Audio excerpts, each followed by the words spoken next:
ఈ ఉగాది నుండైనా కోటీశ్వర్లవ్వాలనే కలను నెరవేర్చుకోండి. వెంటనే జేకేఆర్ గురువు గారికి కాల్ చేసి అపాయింట్మెంట్ తీసుకోండి. ఆయన నన్ను ఇంటి బయటే వదిలేసి వెళ్ళిపోయిండు అని ఈమంటుంది. లేదు, ఆమెకు అసలు నాతో ఉండడమే ఇష్టం లేదు అని ఆయన అంటున్నాడు. నాకు 4 years అయింది మేడం మ్యారేజ్ అయ్యి. అండర్స్టాండింగ్ లేదు మా ఇద్దరి మధ్య. బలవంతం పెట్టి పెళ్లి చేసుకున్నారు. కొట్లాడుకుంటారా, ఏం చేస్తారు అసలు? వైఫ్ అనేది ఆ అబ్బాయికి ఇంట్రెస్ట్ లేదు. తిరుపతి తీసుకెళ్తున్నారని చెప్పి నువ్వు ఇక్కడే ఉండు అని చెప్పేసి వదిలేసి వెళ్ళాడంట. వదిలేసాడా, వదిలిపెడతా అన్నాడా, ఏంటది? తర్వాత కొట్లాడుకున్న వాళ్ళు అయినా పెళ్ళైన కొత్తలో కలిసి ఉంటారు బేసిక్గా. అసలు ఫస్ట్ ఆఫ్ ఆల్ విడాకుల కేసుకి ఒక రీజన్ ఉండాలి కదా, ఎందుకు అమ్మాయిని వదిలేస్తున్నావు అనడానికి. ఏమని పెట్టిండ్రు? అన్నం తినట్లేదు, ఏదైతే మాకు ప్రాబ్లం అవుతుంది మా ఇంట్లో, ఆ రీజన్ పెట్టి విడాకుల. The most of the cases కి క్రుయాలిటీ గ్రౌండ్స్ మీద డైవర్స్ తీసుకుంటారు ఎక్కువ. ఈ ఆర్డర్ని క్యాన్సిల్ చేసి మళ్ళీ కేసు రన్ చేయడం స్టార్ట్ అవుతుంది. మళ్ళీ రీఓపెన్ చేసినట్టయితే వీళ్ళ విడాకులు రద్దయినట్ట. మేడం ఆమెకి మొగోడు కాదంటాడు యూకే ఇట్లా అంటుంది కదా, ఆయన ఇట్లా చేస్తుంది అది చేస్తుంది అక్కడ ఉంటలేదు అంటుంది కదా. ఒకసారి సమరం దగ్గరికి వెళ్ళామండి, ఇక్కడ కాదు అక్కడ కాదు. పచ్చిగా మాట్లాడొద్దు కానీ అనొద్దు కానీ ఎట్లా అంటే మా ఆయనకు లేదు. ఫస్ట్ నైట్ ఉంటుంది కదా మేడం, అప్పుడు ఒక్కటే కలిసింది, ఇంకా మళ్ళీ తర్వాత కలవలేదు లేదు మేడం. ఏంటి మరి ఇట్లే ఉంటారా విడాకుల? ఏంటి అసలు? తనతో కలిసి ఉండాలని నాకు కోరుకుంది. సుమన్ టీవీ ప్రేక్షకులకి నమస్తే. లైవ్ జర్నీ కార్యక్రమానికి స్వాగతం. Eko Tejas world class electric bike అతి తక్కువ ధరలోనే. ఈరోజు ఒక తమ్ముడు ఒక అక్క ఈరోజు మా దగ్గరకు వచ్చి మా అక్కను వదిలేసిండు మా బావ అని అంటున్నారు. లేదు, మా ఆయన నన్ను ఇంటి బయటే వదిలేసి వెళ్ళిపోయిండు అని ఈమంటుంది. లేదు, ఆమెకు అసలు నాతో ఉండడమే ఇష్టం లేదు అని ఆయన అంటున్నాడు. ఇట్లా ఎవరి వాదన వాళ్ళదే ఉంది. దాంట్లో చాలా విచిత్రమైన బాధ ఇది. అంటే నాకు నా భర్త నాతో కలిసి ఉండట్లేదు ఫిజికల్గా అనేది ఒక పెద్ద ప్రాబ్లం. అంటే బేసిక్గా జీవితంలో ఒక భార్యాభర్తలకి మధ్య సెక్షువల్గా ఎంత కలిసి ఉండాలి అనేది కూడా ఈ రోజులలో తెలుసుకోలేని ఒక ప్రాబ్లం అయిపోయింది. అంటే కౌన్సిలింగ్ అనేది, ప్రీ వెడ్డింగ్ కౌన్సిలింగ్ అనేది ఎంత ఇంపార్టెంటో ఇక్కడనే అర్థమైపోతుంది. కాబట్టి వాళ్ళ సమస్య చెప్పుకోనికి బాధితులు ఇక్కడ ఉన్నారు. అంతేకాకుండా ఇదంతా కూడా మనందరికీ తెలిసిన సీనియర్ హైకోర్టు అడ్వకేట్ నాగేశ్వరరావు పూజారి గారి అధ్యక్షంలో జరుగుతుంది. కాబట్టి ఆయన కూడా ఇక్కడ ఉన్నారు. ఆయన ముందే ఇవన్నీ మాట్లాడతాం. సార్ నమస్తే. నమస్తే మేడం. సో మరి ఏంది మీ సమస్య ఏంది, ఎందుకు వచ్చారు ఇక్కడికి?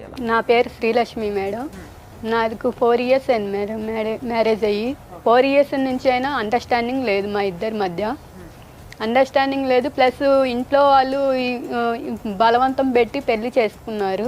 అండర్స్టాండింగ్ లేదు అని అంటే కొట్లాడుకుంటారా, ఏం చేస్తారు అసలు అండర్స్టాండింగ్ లేక? అసలు తను నన్ను మాట్లాడటం కానీ ఏది లేదు మేడం. ఏదో పెళ్లి చేసుకొని ఇంట్లో ఉంచుకున్నారు. 4 సంవత్సరాలు అయింది కానీ మాట్లాడుకోరు అస్సలు. పేరెంట్స్ తప్ప వైఫ్ అనేది ఆ అబ్బాయికి ఇంట్రెస్ట్ లేదు. కాదమ్మా, ఇప్పుడు కలుసున్నారా, ఒక దగ్గర ఉన్నారా? ఉన్నాం మేడం. ఎన్ని రోజులు ఉన్నారు? 4 years ఉన్నాము. అంటే ఇది 3 years కన్ఫర్మ్ మేడం. 4 year ఇప్పుడు జరుగుతుంది. ఓకే, 3 years ఒక వ్యక్తితోని మీరు భార్య భర్తగా కలిసి ఉన్నప్పుడు ఇంట్లో అసలు మాట్లాడుకోకపోవడం? ఇంట్లో ఎవరెవరు ఉన్నారు ఇంకా భర్తతో పాటు? పేరెంట్స్ ఉన్నారు, వాళ్ళ అమ్మ వాళ్ళ నాన్న ఉన్నారు. మేము మొత్తం ఫ్యామిలీ 4 సార్. నలుగురు అయితే మేమిద్దరము వాళ్ళిద్దరు. మా పేరెంట్స్ చెప్తే సరేలా అని చెప్పేసి వచ్చి మాట్లాడారు. ఎందుకు అబ్బాయి అని మా పేరెంట్స్ వాళ్ళు వచ్చి అడిగినప్పుడు అమ్మాయి నన్ను ఇట్లా అంటుంది అట్లా అంటుంది అవన్నీ మనకి తెలియదు. నేను అసలేం అనలేదు, వాళ్ళు వేరు కామిచ్చి చెప్తున్నారు. మీరిద్దరు ఒక రూమ్ లో ఉండేటోళ్ళ? ఉన్నాం మేడం. ఉన్నా కూడా తను నాతో అసలు ఏమి లేదు. వస్తాడు నైట్ 1కి వస్తాడు మేడం. 1కి వచ్చి ఇంకా అబ్బాయి మొబైల్ చూసుకోవడం, పడుకోవడం, అంత మించి ఏం లేదు మేడం. నువ్వు మాట్లాడా? అస్సలు. నువ్వు ప్రయత్నించినావు ఎప్పుడైనా మాట్లాడడానికి కానీ, లేకపోతే ఆయనతో కలిసి బయటకు వెళ్ళడానికి కానీ, ఏదైనా ఎక్కడికైనా? బయటకంటే అప్పుడప్పుడు వెళ్తాం మేడం. వెళ్ళినా కూడా ఇంకా మామూలుగా వెళ్ళి మూవీకి అలా వెళ్ళొస్తాం. ఇంత ఆర్టిఫిషియల్ గా ఉండగలుగుతారని నాకు ఇప్పుడే అర్థమవుతుంది అసలు నిజంగా. అసలు పెళ్లి కొత్తలో ఇద్దరికి సంబంధం లేకున్నాడు. ఒక ఆడ మగ అంటేనే బేసిక్గా ఆపోజిట్ జెండర్స్ అట్రాక్షన్ ఎక్కువ ఉంటుంది ఇద్దరి మధ్యలో. కొత్తగా ఎంత ఇష్టం లేని వాళ్ళైనా తర్వాత కొట్లాడుకున్న వాళ్ళైనా పెళ్ళైన కొత్తలో కలిసి ఉంటారు బేసిక్గా. కానీ వీళ్ళు మొదటి నుంచే కలిసి ఉండటం లేదు, మాట్లాడడం లేదు అంటే అరేంజ్డ్ మ్యారేజ్ అమ్మా మీది? ఆయన ఏం చేస్తారు? మా ఆయన accountant sir. Accountant private private మిల్లో రైస్ మిల్లో అకౌంటెంట్. ఓకే. మీరైతే ఏం జాబ్ చేయరు? లేదు. పెళ్ళైన తర్వాత ఇమ్మీడియట్లీ 8 months ఉన్నారా లేదా మధ్యలో ఉన్నారా? మేము 2 years దాకా పేరెంట్స్ వాళ్ళ ఇంట్లోనే ఉన్నాము. సరే అని చెప్పేసి ఇట్లానే గొడవలు అవుతున్నాయి అని చెప్పేసి పెద్ద మనుషులో కూర్చోబెట్టారు. పెద్ద మనుషులో కూర్చోబెట్టినప్పుడు ఇట్లా మీరు వద్దనుకుంటున్నారు, ఒకసారి చూడండి, ఒకసారి చూసినాక ఆ అమ్మాయిని బయట ఉంచి చూడండి, చూసినాక తర్వాత అప్పుడు కాదనుకుంటే మీరు మళ్ళీ అప్పుడు ఏదో ఒకటి డిసిషన్ తీసుకొని ఏదో ఒకటి చెయ్యండి అని అన్నారు. అంటే సరే అని చెప్పేసి పెద్ద మనుషులు అని 1 year 8 months ఉంచారు. 8 months ఉంచినాక మా ఫాదర్ చనిపోయారని చెప్పేసి నేను మా ఇంటికి వచ్చాము. అందరం వచ్చాము, 4 వచ్చాము. వచ్చినాక సరేలా అని చెప్పేసి 4 వచ్చాము. వచ్చినాక అయిపోయినాక మళ్ళీ అది చనిపోయినాక తీసుకొని వెళ్ళాలా లేదా? తీసుకొని వెళ్ళకుండా ఏం చేశారు, మీ ఇంట్లో ఎవరు లేరు కదా ఆడపిల్ల, నువ్వు ఉండు, 16వ రోజు అయిపోయినాక తీసుకొని వెళ్తాము అన్నారు. సరే అని చెప్పేసి అట్లానే వెళ్ళాము. వెళ్ళాక 1 month కూడా అంత 1 నెల కూడా ఇంకా అట్లానే కంటిన్యూ ఏదో ఒకటి గొడవ పెట్టడం, తన్నడం, తిట్టడం, అట్లా ఇష్టం వచ్చినట్టు మాట్లాడారు. కొడతాడా? నేను కొడతాడు మేడం. డ్రింక్ అలవాటు ఉంది మేడం తనకి, తాగొచ్చి కొడతాడు. ఆ పెస్టేజన్ ఇప్పుడు ఆఫీస్ లో పెస్టేజన్ కూడా కలిపి నన్ను ఇష్టం వచ్చినట్టు కొట్టతాడు మేడం. నువ్వు ఎప్పుడు అడగలేదా ఎందుకు నాతో మాట్లాడలేవు, మళ్ళీ కొట్టడం ఏంటి అసలు? అడిగా మేడం, అడిగినా కూడా వాళ్ళ పేరెంట్స్ లేదు, నేను మాట్లాడను. మరి ఇష్టం లేకపోతే పెళ్లి ఎందుకు చేసుకున్నాడు? ఏం సమాధానం చెప్పట్లా. మేము కూడా వాళ్ళ ఇంటికి వెళ్ళినప్పుడు అండి, ఇప్పుడు మేము 4 వెళ్ళాం. మేము 1 వెళ్తే 5 దాకా వాళ్ళు పెద్ద వాళ్ళు తెచ్చుకున్నారు. మమ్మల్ని 5 గంటలు కూర్చోబెట్టి రోడ్డు మీద ఇంట్లోకి రానివ్వలే. అంటే వచ్చారు, కూర్చున్నారు, ఒక 5 నిమిషాలు కూర్చోబెట్టారు. ఇక్కడే ఉన్నా, పక్కనే ఉన్నా, అక్కడ ఉన్నా, ఇక్కడ ఉన్నా అని చెప్పి వాళ్ళ చుట్టాలందరికి ఫోన్ చేసుకొని చిన్నగా వచ్చారు తీరగా. కాదబ్బా, ఇప్పుడు నువ్వేమైతావు ఈమెకి? నేను సొంత తమ్ముడిని అండి. ఇంట్లో ఈ మొక్కతే కదా ఆడపిల్ల? అవునండి. మీరెంతమంది? మేము మొత్తం 3 పిల్లలం అండి. నేను, అన్నయ్య, అక్క. మీ అన్నయ్య ఉన్నారా? చనిపోయారండి. మీ అన్న గాని, మీరు గాని, మీ నాన్న గాని ఒక ఆడపిల్లకి పెళ్లి చేసేటప్పుడు చూసుకోవాలి కదా. మా మదర్ చనిపోయి June 10కి చనిపోయారు, 20లో చనిపోయారు. చనిపోయిన 3 daysకి వచ్చి ఇట్లా సంబంధం ఉంది చేసుకుంటారా అని అడిగారు. ఫాదర్ అన్నారు నాకు తెలీదు, నేను చెయ్యను, మా అబ్బాయి ఉన్నాడు, మా అబ్బాయి చూసుకుంటాడు ఏదైనా. అంటే ఈ అబ్బాయి కాదు, ఇంకో అబ్బాయి, ఆ అబ్బాయి చూసుకుంటాడు, చూసుకొని అన్నీ మాట్లాడుకున్నాక చేసుకుంటాము అన్నారు. సరే అని చెప్పేసి ఆ అబ్బాయి ఏం చేశాడంటే, ఇప్పుడు ఆ అబ్బాయి అంతా బాగానే ఉంది, వాళ్ళందరూ సంపాదించే వాళ్ళే కదా, అమ్మాయిని బాగానే చూసుకుంటారు అని ఉద్దేశంతో అబ్బాయి చేశాడు. నువ్వు ఇష్టంగానే చేసుకున్నావా పెళ్లి? ఇష్టంగానే చేసుకున్నాం మేడం. పెళ్లికి ముందు మీ ఇద్దరు మాట్లాడుకున్నారా అమ్మా? మాట్లాడాము సార్, 1 month మాట్లాడాము. అప్పుడు మీ మీద ఇంట్రెస్ట్ చూపించింది బాగానే? అంటే ఫోనే కదా సార్, ఫోన్లోనే 1 month మాట్లాడాడు. మీ మీద ఇంట్రెస్ట్ చూపడం కానీ అంటే బాగానే మాట్లాడాడు. ఆ 4 రోజుల్లో నీకు ఎప్పుడు డౌట్ రాలేదా? వచ్చినాయి మేడం, వచ్చినా కూడా సరేలే మనకి ఇంకెవరు లేరు చేసుకుంటామన్నారు కదా, మంచిగా చూసుకుంటామనే ఆలోచనతో మనం చేసుకున్నాం. పోనీ పెళ్లి తర్వాత ఇంకెవరితోనన్నా కలిసి ఉన్నాడా మీ ఆయన? ఇంకెవరితోనన్నా రిలేషన్ ఉందా మీ ఆయనకి? ఉన్నాయి. వేరే రిలేషన్ ఉందా? ఉంది. ఇంకో అమ్మాయి ఉంది జీవితంలో? ఉంది. ఎప్పటి నుంచి? పెళ్లికి ముందు నుంచి ఉందా? పెళ్ళప్పుడు స్టార్ట్ అయిందా? ఎప్పుడు? పెళ్లికి ముందు నుంచే ఉంది. పెళ్లికి ముందు నుంచే ఉంది. ఇప్పుడు కూడా అమ్మాయితో మాట్లాడతాడా? తిరుపతి తీసుకెళ్తున్నారని చెప్పి మా ఊరు మధ్యలోనే కదా, అక్కడ వదిలేసి నువ్వు ఇక్కడే ఉండు అని చెప్పేసి వదిలేసి వెళ్ళాడంట. రోడ్డు మీద కొట్టేసి వెళ్ళిపోయాడంట. ఏ ఊరు మీది? పిడుగురాలు మేడం. వదిలేసాడా, వదిలి పెడతా అన్నాడా, ఏంటది? వదిలేసి వెళ్ళిపోయాడు మేడం. బయట వదిలిపెట్టి వెళ్ళిపోయాడు, రోడ్డు మీద వదిలేసి వెళ్ళిపోయాడు. మరి నువ్వెట్లా ఆగిపోయావు? మరి నువ్వు వెళ్ళలే? వెళ్తే ఆడ నన్ను నెట్టేసి నేను కారు ఎక్కుతున్నా కూడా నెట్టేసేసి కారు మీద నుంచి ఫోన్ ఇచ్చాడు మేడం. ఇంత విచిత్రంగా ఉన్నాడు మనిషి. ఆ మనిషి ఏంటో అర్థం కావట్లేదు అసలు. వేరే సంబంధం ఉంది అని ఈవిడ అంటున్నారు, కానీ ఈవిడ పైన ఇష్టమే లేదు. నెలకి ముందు అంటే పెళ్లికి నెల ముందు మాత్రం బాగా మాట్లాడిండు, పెళ్లి తర్వాత మాటలు లేవు. పెద్ద మనుషుల సహాయంతో వాళ్ళు 8 నెలలు వాళ్ళు విడికాపురం పెట్టమంటే పెట్టారు. అక్కడ కూడా ఏదో నామకే వస్తే వచ్చిపోతాడు, నామకే వస్తే ఏదో రావాలి కదా అని వచ్చి అన్నం చేస్తే తినడంట, టిఫిన్ చేస్తే తినడు, నాకు నచ్చలేదు, నాకు వద్దు. బయట తింటాడా? వాళ్ళ అమ్మ దగ్గరికి వెళ్ళి తింటారు. అట్లా వెళ్ళి బండి మీద వెళ్ళి ఇంకా వాళ్ళ ఇంట్లోనే తింటాం కానీ ఎన్నింటి మీ దాకా అత్తకి నీకు బాగానే ఉండేదా? లేదు మేడం. కొట్లాడుకునే వాళ్ళ మీరిద్దరు? అంటే కొట్లాడుకోవడం అంటే ఏం లేదు, తిట్టుకోవడం మాత్రం ఉంది.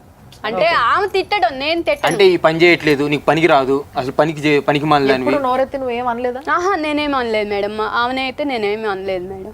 మీ మామయ్య గారు ఎప్పుడు చెప్పలేదా? ఎప్పుడు పెద్ద ఆయన కదా ఆయన, పెద్ద ఆయన భార్య ఏది చెప్తే మొగుడు. అంతేగానా? ప్రతి నిమిషం ఒకరినొకరు ఇట్లా కంటికి రెప్ప కాసుకోవాల్సింది భార్య భర్తలు ఒకరినొకరు. వాళ్ళిద్దరే కలిసి ఉండేది లేకపోతే, వాళ్ళిద్దరికే ఇష్టం లేకపోతే, ఏదో ఇప్పుడు పేరెంట్స్ అన్నారు కదా అని మీరు మాట్లాడుకోకుండా, మీకు ఒక అండర్స్టాండింగ్ లేకుండా, మీకంటూ ప్రీ వెడ్డింగ్ కౌన్సిలింగ్ లేకుండా, ఇలాంటివి ఏవీ లేకుండా మీరు పెళ్ళిళ్ళు చేసుకొని ఈ విధంగా జీవితాలు నాశనం చేసుకుంటే, ఇప్పుడు పాపం ఆ పిల్లకి ఏం అర్థం కావట్లేదు. అంటే నా జీవితం ఎందుకు నాశనం అయిందో నాకే అర్థం కావట్లేదు అనే స్టేజ్లో ఉందామా? సో ఇప్పుడు తీసుకెళ్ళాలంటున్నాడా? లేదు మేడం. ఏంటి మరి ఇట్లే ఉంటారా? విడాకులా ఏంటి అసలు? మేడం నాకు అయితే న్యాయం కావాలి మేడం. తనతో కలిసి ఉండాలని నాకు కోరిక. నువ్వు కలిసి ఉండాలనుకుంటున్నావు కానీ ఆయన నేను రానియట్లే మేడం. మరి ఇంటికి వెళ్ళి అడిగినావా నువ్వు ఒకసారి? ఏదో ఎలా పడితే అలా మాట్లాడతారు కదా, అలా మాట్లాడారండి. వాళ్ళ లాయర్ని తీసుకొచ్చారు, అయిపోయినాయి మా ఇంతే మేము ఇంతే అన్నట్టు. అంటే కేసు వేసిండ్రా? ఈ విడాకులు కోసం అని చెప్పేసి కోర్టులో కేసు వేసారంట. ఆయన లాయర్ ఏం చెప్తున్నాడు, అది కోర్టులో కేసు నడుస్తుంది, అప్పటిదాకా మీ ఇంట్లో ఉంచుకోండి. అసలు ఫస్ట్ ఆఫ్ ఆల్ విడాకుల కేసుకి ఒక రీజన్ ఉండాలి కదా, ఎందుకు అమ్మాయిని వదిలేస్తున్నావు అనడానికి. ఏమని పెట్టిండ్రు? అన్నం తినట్లేదు, ఏదైతే మాకు ప్రాబ్లం అవుతుంది మా ఇంట్లో అని మాకు రీజన్ చెప్పిన విషయం. ఆ రీజన్ పెట్టి విడాకుల? ఇప్పుడు ఆ విడాకుల కేసు పెండింగ్ ఉందా, ఏమైంది అది? ఎక్స్పార్టీ కింద మీరు నోటీసులు తీసుకోలేదని చెప్పేసి కోర్టులో క్లోజ్ చేసేసారు. పేపర్ ఉందా ఏమన్నా మీ దగ్గర? ఉందండి. ఆ రీజన్ బలంగా లేకపోతే యాక్సెప్ట్ చేస్తారా సార్? యాక్సెప్ట్ చేయరు కోర్టు ఎప్పుడు కూడా. రీజన్ అనేది చాలా బలంగా ఉండాలా. ద మోస్ట్ ఆఫ్ ద కేసెస్కి క్రుయాలిటీ గ్రౌండ్స్ మీద డైవర్స్ తీసుకుంటారు ఎక్కువ. క్రుయాలిటీ గ్రౌండ్స్ అంటే ఏంటంటే మనం ప్రవర్తించే విధానం కావచ్చు, లేకపోతే మనం జీవించే విధానం కావచ్చు, మన ప్రవర్తన వల్ల కానీ మన మాటల ద్వారా కానీ ఎదుటి వ్యక్తికి ఇబ్బంది కలిగి, ఆ ఇబ్బంది ఏంటి అంటే బతకలేనంత ఇబ్బంది. వాళ్ళు అదే కేసుని అక్కడ మెన్షన్ చేసుకున్నారు. మిర్యాలగూడ కోర్టులో ఈయన డైవర్స్ అప్లై చేసుకున్నాడు మేడం. ఓకే. అప్లై చేసుకుంటే ఈయనకు ఎక్స్పార్టీ అయింది. ఇది ఎక్స్పార్టీ అంటే సార్? ఎక్స్పార్టీ అంటే ఏంటంటే ఎప్పుడైనా కూడా సివిల్ కేసులు ఉంటాయి కదా, కేసులు ప్రధానంగా 2 రకాలు ఉంటాయి. ఓకే. ఒకటి సివిల్ కేసు, ఒకటి క్రిమినల్ కేసు. సివిల్ కేసులలో కనుక ఎవరైనా ఒక వ్యక్తి పోయి కోర్టులో కేసు వేసుకున్న తర్వాత కోర్టు ఏం చేస్తుంది, ఇమీడియట్లీ ఆపోజిట్ పార్టీకి నోటీసులు పంపిస్తుంది.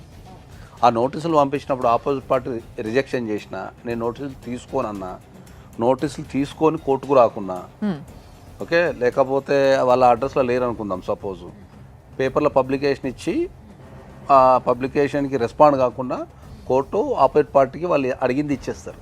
ఓకే. ఇప్పుడు ఈ కేసులో ఆయన డైవర్స్ కావాలని కోర్టులో అప్లై చేసుకున్నాడు. అప్లై చేసుకున్న తర్వాత ఏమైంది, కోర్టు ఇక్కడ రాసిన అడ్రస్కి నోటీసులు పంపించింది. ఓకే. సో వాళ్ళకి అక్కడ కోర్టులో ఈ అమ్మాయి నోటీసులు తీసుకున్నది అని కానీ, అమ్మాయి నోటీసులు రిజెక్షన్ చేసిందని కానీ కోర్టులో ఇన్ఫర్మేషన్ వెళ్ళి ఉంటుంది. ఓకే. సో మీకు పంపించారా నోటీస్ వాళ్ళు? అది పంపించింది మా మావయ్య వాళ్ళకి మేడం. అంటే మా ఇంటి అంటే ఈ అడ్రస్ మీ ఇల్లు కాదు, మాది కాదు. నోటీస్ వచ్చినప్పుడు కంపల్సరీ తీసుకుంటేనే మనకు ఆ కేసు ఏందో అర్థమవుతుంది. దానికి తగ్గట్టు మళ్ళీ మనం కౌంటర్ చేయడమా లేకపోతే దాన్ని నిజాన్ని చెప్పడం జరుగుతుంది. మీరు ఎప్పుడైతే ఆ నోటీస్కి రిప్లై ఇవ్వరో, ఎప్పుడైతే ఆ నోటీసులను ఎప్పుడైతే రిజెక్షన్ చేస్తారో, కోర్టు మీకు ఆపోజిట్ అంటే మీ ఆపోజిట్ పర్సన్కి వాళ్ళ ఫేవరబుల్గా ఆర్డర్ ఇచ్చే అవకాశం ఉంటుంది. ఈ ఎక్స్పర్ట్ కూడా ఏం చేస్తారంటే చాలామంది అడ్రస్కి పంపించి అక్కడ ఉన్న వాళ్ళని మేనేజ్ చేసే అవకాశం కూడా ఉంటుంది. ఈ ఎక్స్పర్ట్ ఆర్డర్ కానీ మీరు కంపల్సరీ కోర్టుకి వెళ్ళి దీన్ని సెటిసైడ్ అనేది వేసుకుంటే మీకు ఈ ఆర్డర్ని క్యాన్సిల్ చేసి మళ్ళీ కేసు రన్ చేయడం స్టార్ట్ అవుతుంది. ఇప్పుడు మీ ఈ కేసు కాకుండా ఇంకా మీరు ఏమైనా కేసులు పెట్టారా? ఏం లేదు. ఒకవేళ కేసుని మళ్ళీ రీఓపెన్ చేసినట్టయితే వీళ్ళ విడాకులు రద్దయినట్ట? విడాకులు ఇయ్యనట్టు. అప్పుడు మళ్ళీ కోర్టు మళ్ళీ ట్రయల్స్ చేసి మళ్ళీ 1 yearకో 2 yearsకో మొత్తం ఈమె సాక్ష్యాలు ఏమున్నాయి, ఆయన ఏమున్నాయి అన్ని పరిశీలించి ద కోర్ట్ విల్ డిసైడ్. ఎప్పుడైనా కూడా చట్టం ఏం చెప్తుందంటే ఒక జెన్యూన్ జడ్జిమెంట్ ఇవ్వాలా. అంటే ఇద్దరు సైడ్లు ఇంటనే జెన్యూన్ జడ్జిమెంట్ ఇవ్వగలుగుతారు. ఒక్క సైడ్ని ఇచ్చేదాన్ని దాన్ని జెన్యూన్ జడ్జిమెంట్ కానీ ప్రాపర్ ఆర్డర్ కానీ అనలేము దాన్ని. కానీ అట్లాంటప్పుడు మరి కోర్టు ఎందుకు ఇస్తుంది సార్ విడాకులు? వీళ్ళు రాలేదనో, నోటీస్ తీసుకోలేదనో. మన నిత్య జీవితంలో జరిగే సంఘటనల నుంచే చట్టాలు అనేవి పుడతాయి. ఇప్పుడు కోర్టు ఒక నోటీస్ మీకు పంపించినప్పుడు మీరు తీసుకొని రాలేదు అంటే దాని అర్థం మీరు ఒప్పుకున్నట్టే కదా. మౌనం అంగీకారత సూచకం అంటారు మన భాషలో జనరల్గా, మన నిత్య జీవితంలో. సో ఒక కోర్టు ఏం చెప్పింది, పలాని వ్యక్తి నీ మీద ఒక కేసు వేసాడు, రండి మనం మాట్లాడదాం రండి అని చెప్పి పిలిచింది కోర్టు. పిలిచినప్పుడు ఏం చేయాలి, కోర్టు మీద గౌరవంతో ఆ నోటీస్ తీసుకొని నీ బాధ చెప్తే, కోర్టుకి వెళ్ళి నీ బాధ చెప్తే అప్పుడు ఇన్ని దానికి తగ్గట్టు జడ్జిమెంట్ ఇస్తుంది. మీరు తీసుకొని రాలేదు అంటే నీ నోటీసులో ఉంది, నీకు కేసు ఉందనేది నోటీసులో ఉంది, నీకు తెలుసు రాలేదంటే దాని అర్థం ఏంది అంటే నువ్వేమేం చేసుకోపోని అర్థం కదా. లేకపోతే రిజెక్షన్ చేసినాం అనుకుందాం, కొందరు నోటీసులు తీసుకోరు చాలా మంది భయపడి, లేకపోతే కొందరికి చట్టాల మీద అవగాహన లేక నోటీస్ నాకు అవసరమే లేదు, వాడే పంపించేది నాకు నోటీస్ అని చెప్పి కూడా అంటుంటారు. Notice rejected by so person రాసుకుని వెళ్ళిపోతాడు. సో రాసుకుని వెళ్ళిపోయి జడ్జికి ఇచ్చేస్తాడు. Coming back to the case sir, ఇప్పుడు ఈ అమ్మాయి పరిస్థితిని మీరు ఇంతసేపు విన్నారు కదా. సో ఈ లెక్కన వీళ్ళు కేసుని రీఓపెన్ చేయించుకున్నప్పుడు వీళ్ళ తరఫున వీళ్ళ వాదన వినిపించాలి కంపల్సరీ, రైట్? అప్పుడు వీళ్ళు పెట్టుకోవాల్సినవి ఏంటి సార్ ఈ ఇప్పుడు ఈ పరిస్థితి? కేసు కాకుండా ఏంటంటే అమ్మా, ఇప్పుడు ఆపోజిట్ పార్టీ డైవర్స్ కావాలని వేసిండు, మీకు డైవర్స్ కావాలని వేసిండు కాబట్టి మీకు క్రుయాలిటీ గ్రౌండ్ మీద వేసిండు. అంటే క్రూరత్వంగా ఈ సెక్షన్ కూడా పెద్ద ఏమి కరెక్ట్ కూడా ఏం రాయలే, 13(1) రాసింది కానీ జనరల్గా 13(1) అయ్యే రాయాలి. కాదు సార్, అది కూడా మ్యారేజ్ డేట్ కూడా తప్పే. అడ్వకేట్ ఆఫీస్లో కానీ లేకపోతే కోర్టులో కానీ కొన్ని వందల అప్లికేషన్ పోతున్నప్పుడు ఏంటంటే ఒకటో రెండో మిస్టేక్స్ అనేవి మనం కొట్టేటప్పుడు జరుగుతుంటాయి. కాబట్టి ఆ ఒక్కదాని బేసిస్ మీదనే కోర్టు ఏం డిస్మిస్ ఏం చేయదు, మ్యారేజ్ జరిగిందా లేదా అనేది పాయింట్. ఆమె క్రూరత్వంగా ప్రవర్తిస్తుంది అనేసి ఒక కారణమే పెట్టారు. మీకు మీ భర్తతో కలిసి ఉండాలి అనుకుంటే మీరు వెళ్ళి ఆర్సీఆర్ అనే పిటిషన్ వేసుకోవాలి, రెస్టిట్యూషన్ ఆఫ్ కాంజుగల్ రైట్స్ అంటాం మనం. అంటే నా భర్తతోని కలిసి జీవించేటట్టు నాకు ఆర్డర్ ఇవ్వండి అని చెప్పి మీరు వేసుకోవాలి. అప్పుడు ఏంది, జడ్జి మొదట 2 అప్లికేషన్లు ఉంటాయి, భర్త ఏమో డైవర్స్ అడుగుతుంటాడు, భార్య ఏమో కలిసి ఉంటే ఆడుంటుంది. సో ఈ 2 అప్లికేషన్లు కలిసి జడ్జి పరిశీలించి దాన్ని ఏం చేయాలని డిసైడ్ చేస్తారు. వీళ్ళ అత్తగారితో ఫోన్ మాట్లాడే ప్రయత్నంలో ఉన్నాం మేము. ఒక్క నిమిషం. హలో హలో హలో, నమస్తే అమ్మా. మేము సుమన్ టీవీ నుంచి ఫోన్ చేస్తున్నామమ్మా. మీ కోడలు ఇక్కడ ఉంది, మణికంఠ మీ అబ్బాయి కదా. సో మరి మీ కోడలు ఇక్కడ వచ్చి కూర్చున్నారు, నన్ను ఇట్లా ఇంటి దగ్గర వదిలేసిండ్రు, నన్ను తీసుకుపోతలేరు, నా భర్త పెళ్ళై 4 సంవత్సరాలు అవుతుంది నాతో కలిసి ఉండట్లేదు, నన్ను కొడుతున్నాడు అని చెప్తుందామా. మేడం ఆమెకి మొగోడు కాదంటాడు ఫస్ట్ నుంచి వాళ్ళ అమ్మ నాన్న నాకు అంత అదే ఏదింపులు. అంటే మీ కోడలు అనిందా అట్లా? వాళ్ళు అనబట్టే కదా ఒక్కసారి ఏం తెలవ కన్నదక్క అని వాళ్ళ నాన్నకు అర్థం చెప్పకొచ్చింది. అంటే ఆ అమ్మాయి చెప్తుందమ్మా, ఆ అమ్మాయి ఏమంటుందంటే నా భర్త 4 సంవత్సరాల్లో 3 సంవత్సరాలు ఒకటే ఇంట్లో కలిసి ఉన్నారంట కదా మీరందరూ, కలిసి ఉన్నా గానీ భర్త నన్ను ముట్టుకోలేదు అని చెప్తుందామా. మరి ఇప్పుడు మొగడు ఎందుకంట మరి అంటుంది మరి నన్ను ముట్టుకోలేదు, నేనంటే ఇష్టం లేదు, కానీ ఇంకో అమ్మాయి ఉంది ఆయనకి అని చెప్తుందామా. ఇంకొక అమ్మాయి ఉంటే ఏది ఎట్లా పోతుంది, ఎట్లుంటది అమ్మాయి మా పిల్లలు చేసుకున్నాక చేతులారా నాశనం చేసుకున్నా జీవితం. మరి ఇప్పుడు సరే ఏదైనా ఆరోగ్య సమస్యలు ఉన్నాయంటే ఇద్దరిని డాక్టర్ దగ్గరకు పంపించినరా మరి మీరు? చూపించాం, మా వాడికి లేదని చెప్పేది ప్రకారం చేస్తే వాళ్ళు అన్నారు కదా, యూకే ఇట్లా అంటుంది కదా, ఆయన ఇట్లా చేస్తుంది అది చేస్తుంది అక్కడ ఉంటలేదు అంటుంది కదా. ఒకసారి సమరం దగ్గరికి వెళ్ళామండి, ఇక్కడ కాదు అక్కడ కాదు, విజయవాడ సమరం దగ్గరికి వెళ్ళాం. మీ వాళ్ళ వాళ్ళతో ఏం లేదు, ఎందుకు మాట్లాడుతున్నావు ఆమె తెలియదయ్యా అని చెప్పాడు. నేను హాస్పిటల్ కూడా చూపించాను మేడం ఆమెకి. ఆమె ఏమన్నదంటే ఏమో గర్భసంచి ఇచ్చుకోవట్లేదు మేడం అంటే వస్తాం ముట్టయినాక. ఆమె నెలలు కూడా సరిగ్గా రాకపోయేది, అంత ముందు రాకపోయేదంట. మరి ఇక్కడికి వచ్చినాక మరి నెల వస్తుంది కొద్దిగా అవుతుంది అన్నది. అయితే మరి ఎమ్మటైతే చూడరు కదా మేడం పెళ్ళైన పిల్లల కోసం. ఆమె చెప్పేసి 1 సంవత్సరం ఆగిన కానీ చూపిస్తూనే ఉన్నా. చూపిస్తే ఆయనకు చూడరు అని మేడం దగ్గర అంటే అన్నది కదా, అమ్మాయి ఆయనకు చూడు కదా, నీదే ప్రాబ్లం ఉంది. హలో హలో, మణికంఠ గారా అండి? అవునండి, ఎవరు? నేను సుమన్ టీవీ నుంచి రమ్య మాట్లాడుతున్నా అండి. చెప్పండి. ఇప్పుడు ఇక్కడ మీ వైఫ్ ఉన్నారు, మీ వైఫ్ మీ బామ్మర్ది ఇద్దరు ఇక్కడికి వచ్చి ఉన్నారు, నాకు నా భర్త కావాలి నేను ఇంటికి వెళ్తా అని అంటుంది ఆ అమ్మాయి. ఇప్పుడు ఏమైందండి, కలిసి ఉండలేదు అంటున్నారు కదండి. ఇప్పుడు అది అనకుండానే ఆమెకు పచ్చిగా మాట్లాడొద్దు కానీ అనొద్దు కానీ, ఎట్లా అంటే మా ఆయనకు లేదు అని ఇట్లాంటి మాట పక్కింటి వాళ్ళకి ఇంటి వాళ్ళకి చెప్తారండి. ఒక్కసారి అంటే వదిలేశాను, నేను మొత్తం మాటలు మాట్లాడొద్దని పెద్ద మనుషులతో కూర్చోబెట్టి చెప్పాను. సరే అన్నది. సరే అన్న తర్వాత కూడా మళ్ళీ 2వ సారి అదే మాట అని, 3వసారి అదే అని, వాళ్ళ ఇంటికాడని మోతనం లేదు ఆతనం లేదు అని చెప్పి అన్నది. అది కరెక్టేనండి? నాకు అర్థమైంది. అంటే మీరు చెప్పినట్టుగా నిజంగా అదే జరుగుంటే మాత్రం ఏ అబ్బాయికైనా కొంచెం ఇబ్బందికరమే, అట్లా చేయడం తప్పే. మీకు మీ భార్య అంటే ఇష్టం లేదా? లేదండి ఇప్పుడు నాకు ఆ మాటలు అన్న తర్వాత మేము అసలుకే పోయింది. ఇప్పుడు కాదు, పెళ్ళైన తర్వాత. ఇప్పుడు పెళ్లికి నెల రోజుల ముందు బాగా ఫోన్ మాట్లాడుకున్నారట, బాగున్నారట కదా ఇద్దరు? బాగా మాట్లాడుకోలేదండి, ఏదో సాయంత్రం మార్నింగ్ మామూలు మాట్లాడాము. ఎందుకు, మీకు ఇష్టం లేదా మరి? పెళ్లి ఇష్టం లేక చేసుకున్నారా, ఇష్టం ఉండి చేసుకున్నారా? ఇష్టం ముందే చేసుకున్నాను, ఇష్టం లేక చేసుకోలేదు అని అనలేదు నేను. ఇష్టం ముందే చేసుకున్న తర్వాత ఇవన్నీ మాటలు మాట్లాడిన తర్వాత ఎట్లుంటారు ఇప్పుడు మూడు అన్న తర్వాత ఉంటాడు. అంటే పెళ్లి ముందే మాట్లాడిందా మీతో ఇవన్నీ?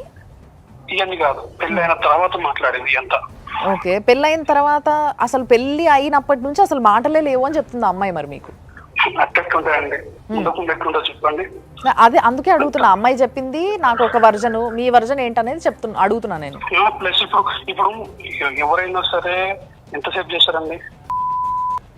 మా అంటే ఒక సరే బయట వచ్చిపోతుంది అంటే బయటికి వచ్చిందా, మంచి వద్దు చెడు వద్దు, ఎంతసేపు ఉన్నా తప్ప ఇంకేమీ లేదా.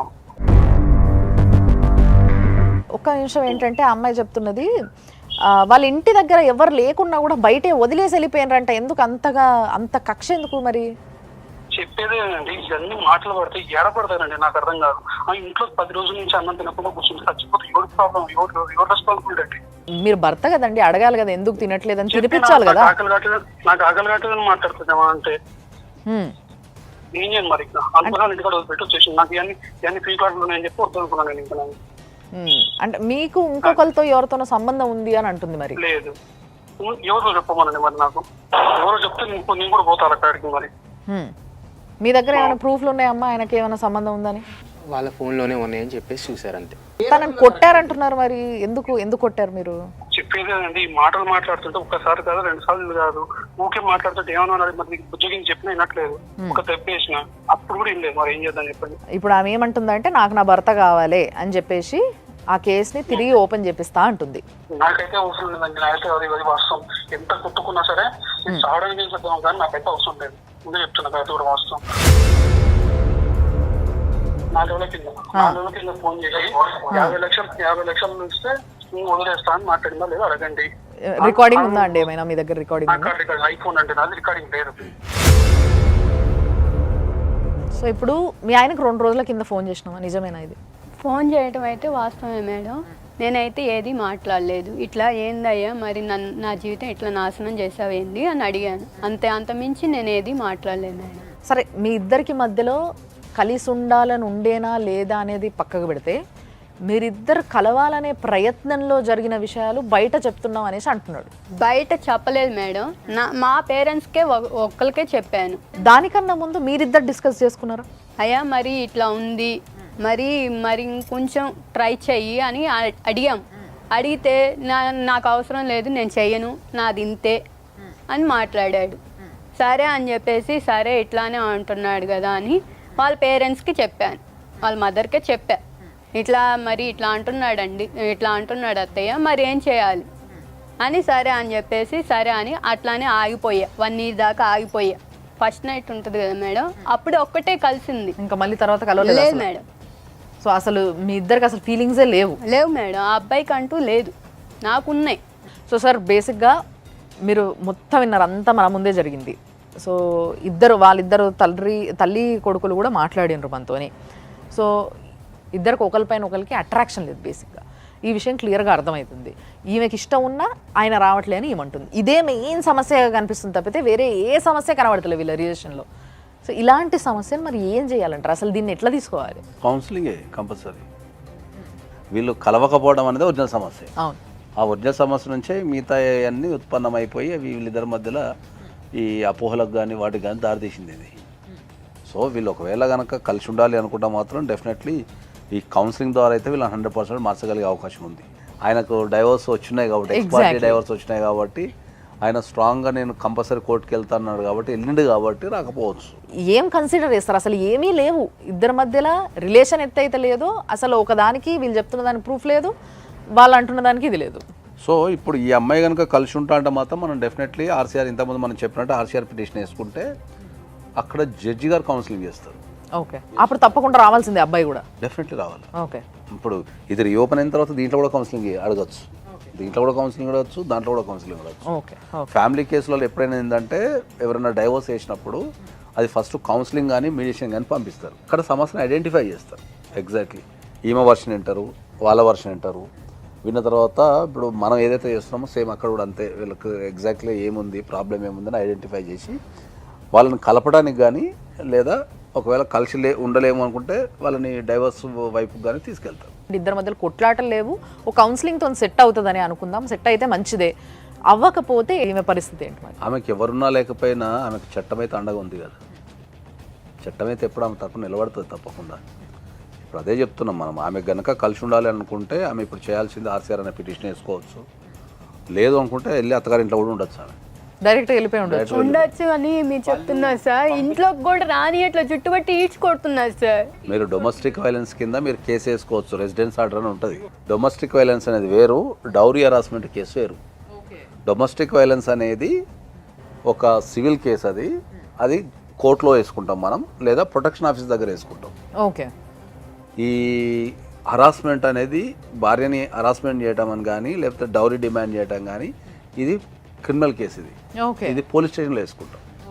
ఈ రెండు డిఫరెంట్. చాలా మంది ఏంటంటే ఈ రెండు ఒకటే అనుకుంటారు. డిపి యాక్ట్ అంటారు. డిపి యాక్ట్ అంటే ఏంది? Dowry prohibition act. అందరూ డిపి యాక్ట్ అంటే డొమెస్టిక్ వైలెన్స్ యాక్ట్ అని అందరూ అనుకుంటుంటారు. డొమెస్టిక్ వైలెన్స్ ఏమో మనకు ఆడపిల్లలకి ఏమైనా ఇబ్బంది కలిగినప్పుడు దాంట్లో చాలా దగ్గర నాకు తెలిసి ఒక 20 to 25 రిలీఫ్స్ ఉన్నాయి దాంట్లో. ఇప్పుడు ఈమె వర్కింగ్ ఉమెన్ కాదు కాబట్టి మెయింటెనెన్స్ వేసుకోవచ్చు. ఓకే. ఒకవేళ ఆ వ్యక్తిని పెళ్లి చేసుకోవడం ద్వారా ఆమె జీవితాన్ని కోల్పోయింది అనుకుంటే కాంపెన్సేషన్ వేసుకోవచ్చు, అలిమనీ కూడా వేసుకోవచ్చు. 498 కేసు వేసాం సార్ ఫస్ట్లోనే. అంటే ఈ కేసు రాకముందు వేసాము. వాళ్ళు ఏంటంటే డబ్బు చూస్తున్నారు కానీ మనిషిని వాల్యూ అనేది చూడట్లేదు. పోలీసులు ఏంటంటే లేదమ్మా వాళ్ళు ఏది అంటున్నారు అది అంటున్నారు, మేనేజ్ చేసేసి డబ్బులతో వెళ్ళిపోతున్నారు. వాళ్ళకెళ్ళే సపోర్ట్ వస్తుంది కానీ మాకెళ్ళి సపోర్ట్ అంటే ఎవరు లేరు. ఇప్పుడు ఎప్పుడైనా సరే ఒక ఆడపిల్ల వెళ్ళి ఒక పోలీస్ స్టేషన్లో కేసు పెట్టినప్పుడు ఏంటంటే జనరల్గా ఆడపిల్ల సైడ్ నిలబడతారు పోలీసు వాళ్ళంతా. ఓకే. ఒక్కసారి నువ్వు అప్లికేషన్ ఇచ్చిన తర్వాత డెఫినెట్లీ వాళ్ళని పిలవాల్సిందే. పిలిచిన తర్వాత అక్కడ కూడా కౌన్సిలింగ్ చేస్తారు. ఫ్యామిలీ ఇష్యూ కాబట్టి జనరల్గా ప్రతి ఫ్యామిలీ ఇష్యూలో ప్రతి దగ్గర కౌన్సిలింగ్ ఎందుకు చేస్తారు అంటే ఏంటంటే వాళ్ళకి ఏమన్నా ఆవేశం కానీ లేకపోతే అర్థం చేసుకునే తత్వం కానీ ఒక రెండు డిఫరెంట్ వ్యక్తులు కలిసినప్పుడు ఏంటంటే వాళ్ళిద్దరు కలిసి సాగడానికి కొంచెం టైం పడుతుంది. ఆ టైం పట్టే క్రమంలో అపార్థాలు ఇట్లా చేసుకొని విడిపోతారేమో అని చెప్పేసి ప్రతి దగ్గర కౌన్సిలింగ్ అనే సెషన్ పెడతారు. 498 కంప్లైంట్ ఇచ్చినప్పుడు ఏంటంటే వాళ్ళని కూడా పిలిచి కౌన్సిలింగ్ ఇస్తారు. కౌన్సిలింగ్ ఇచ్చిన తర్వాత మళ్ళీ అక్కడ కూడా సేమ్ ప్రాసెస్. కౌన్సిలింగ్ ఇచ్చిన తర్వాత కలిసి ఉంటా అంటే మళ్ళీ టర్మ్స్ అండ్ కండిషన్స్ రాసి నువ్వు ఇచ్చిన పిటిషన్ని క్లోజ్ చేస్తారు. అక్కడ కలిసి ఉండలేని పరిస్థితి ఉన్నప్పుడు ఏంటంటే డెఫినెట్లీ నిన్ను అడిగి నీ పర్మిషన్ తీసుకొని ఖచ్చితంగా వాళ్ళు 100% ఎఫ్ఐఆర్ చేయాల్సిందే. ఇప్పుడు ఎవరైతే మాట్లాడారో మీతో, అవును, వాళ్ళతో కూడా వ్యతిరేకంగా మాట్లాడి వెళ్ళిపోయారు. ఆ పెద్ద మనుషులతో కూడా వ్యతిరేకంగా. అవును, మాకు అవసరం వాళ్ళు స్ట్రాంగ్గా ఫిక్స్ అయిపోయింది అంటే ఇర్రెస్పెక్టివ్ ఆఫ్ ద సిచ్యువేషన్ నేను అమ్మాయిని కలిసి ఉండలేను అనేది వాళ్ళు చాలా స్ట్రాంగ్గా ఫిక్స్ అయిపోయారు. ఇంతకుముందు మీరు అన్నట్టు పోలీస్ స్టేషన్లో కనుక కేసు తీసుకోకపోతే మీరు ఆయన పై అధికారి, ఇప్పుడు ఒక పోలీస్ స్టేషన్లో తీసుకోలేదు, ఒక ఎస్ఐ స్థాయిలో సిఐ స్థాయిలో తీసుకోకపోతే వాళ్ళ పై అధికారికి కంప్లైంట్ ఇవ్వచ్చు. ఇది కూడా కాకపోతే మీరు డైరెక్ట్ కోర్టుకి వెళ్తే కోర్టే డైరెక్ట్ ఎఫ్ఐఆర్ చేసేస్తారు, కోర్టు చేస్తారు. డిఎస్పీకి వెళ్ళి 498 కేసు ఓపెన్ చేపిద్దామంటే మేము స్పందనలు వేసినప్పుడు వాళ్ళు ఒకటే అన్నారు, ఆల్రెడీ విడాకులు వచ్చిన తర్వాత నువ్వు 498 కేసెస్ ఏంటి, ఎక్కడుంది ఈ చట్ట ప్రకారం అని చెప్పేసి మమ్మల్ని బెదిరించారు. మీరు ఎప్పుడైతే మీరు పోలీస్ స్టేషన్కి వెళ్ళి కంప్లైంట్ ఇచ్చినప్పుడు వాళ్ళు ఈ డాక్యుమెంట్ చూపిస్తున్నట్టుంది, నాకు డైవర్స్ అయిపోయింది అని చెప్పి డాక్యుమెంట్ చూపిస్తున్నట్టుంది. ఇది పూర్తి డైవర్స్ కాదు, ఇది ఎక్స్పార్టీ డైవర్స్ అంటారు దీన్ని. ఇది మనకు అందరికి అర్థమయ్యే భాషలో, అంటే టెక్నికల్గా కాకుండా ప్రతి సామాన్య వ్యక్తికి అర్థమయ్యే భాషలో అంటే హాఫ్ డైవర్స్ అన్నట్టు, అంటే సగమే. మళ్ళీ దీన్ని రీఓపెన్ చేస్తే ఇది మళ్ళీ ఈ కాగితం పనికిరాంది అయిపోతుంది. కాబట్టి రీఓపెన్ చేసే ఛాన్సెసే ఎక్కువ ఉంటాయి, ఎందుకంటే పెద్ద డిలే కూడా ఏం లేదు. ఇది వచ్చేసి 28 జూన్ 2024లో వచ్చింది కాబట్టి మీకు 2024లో వచ్చింది కాబట్టి మ్యాక్సిమం ఇది మీకు రీఓపెన్ అయ్యే అవకాశమే ఉంటుంది కేసు. ఇంకా మన సైడ్ నుంచి ఎలాంటి అంటే ఇంతకుముందు చెప్పినట్టు అన్నీ ఇప్పుడు మీరు ఆర్సీఆర్ వేసుకోవచ్చు, ఆ ఇంట్లో ఉండాలంటే రెసిడెన్స్ ఆర్డర్ అడగచ్చు, ఆ ఇంట్లో ఉండాలని లేదు నాకు నేను సొంతంగా ఉంటా అంటే మీరు రెంట్ అడగచ్చు, రెంట్ అడగచ్చు, మీరు మెయింటెనెన్స్ అడగచ్చు, తర్వాత మీకు కాంపెన్సేషన్ లాస్ ఆఫ్ కాంపెన్సేషన్ అడగచ్చు.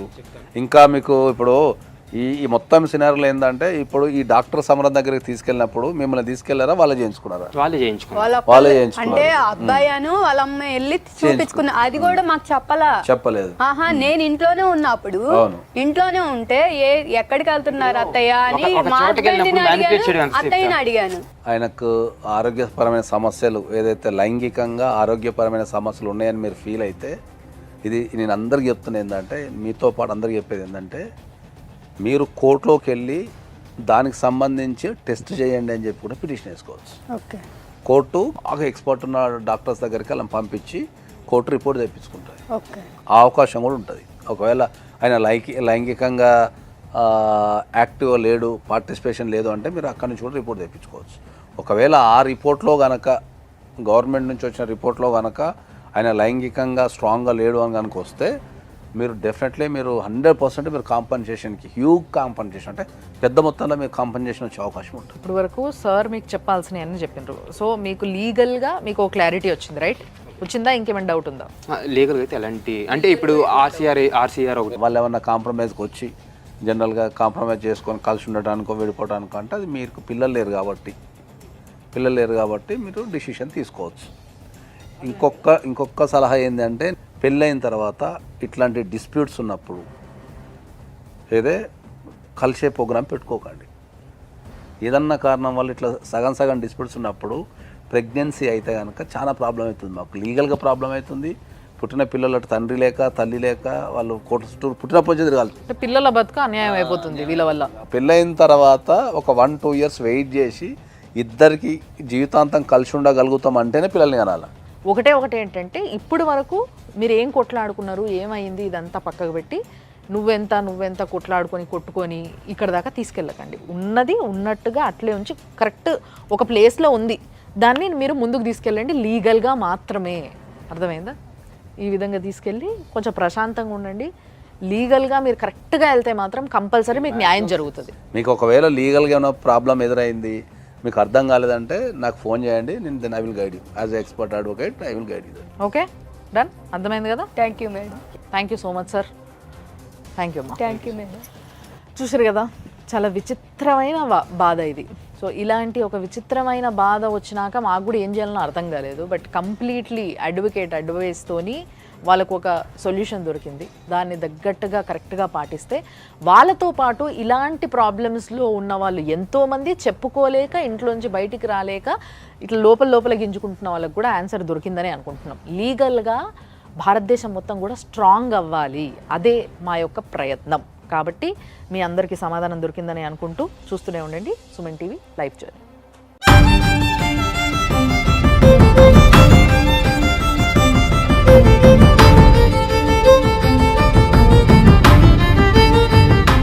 Anchors dress courtesy sari house, OU colony, Shaikpet, Hyderabad.